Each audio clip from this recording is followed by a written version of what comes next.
So now that the GIMP is installed, let's start up the program.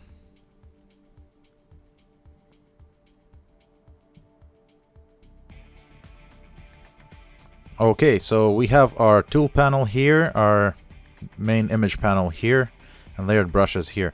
One thing that I'm going to do, I'm going to switch to single window mode because it's my preferred mode of working with an image editing program.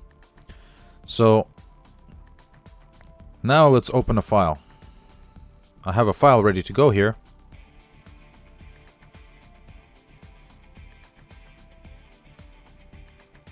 So the file that I have here is this JPEG, and there's the image. I'm going to select the zoom tool, switch it to zoom out on the bottom. So actually let's zoom in a little bit.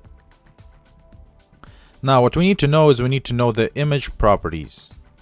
How big is this image? So let's see, go into image, scale image.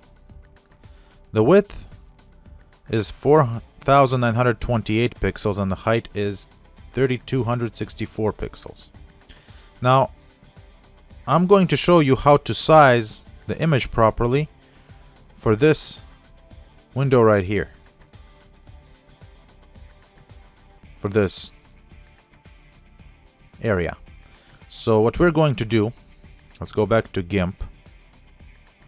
The size of that area is 1,140 pixels by 200 pixels. So the width is 1,140 and the height is 200. So let's try do that and see what happens.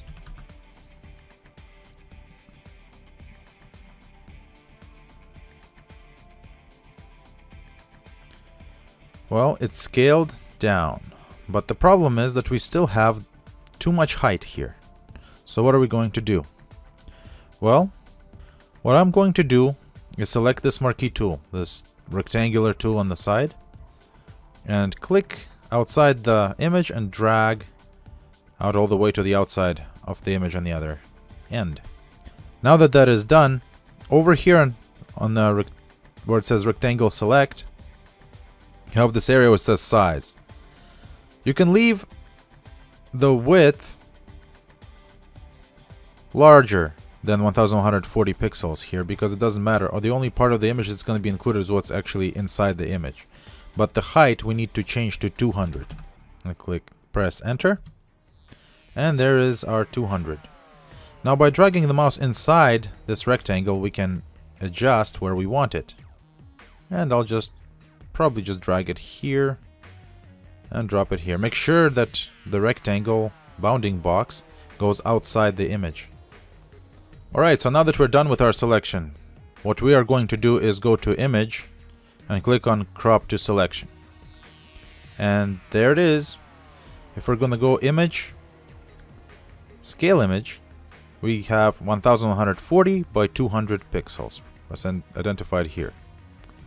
I'm going to cancel out of this window because it's already properly scaled. So now that we size the image properly, we will have to export into a web format. See the last tutorial in the series on how to export the images into a proper web format.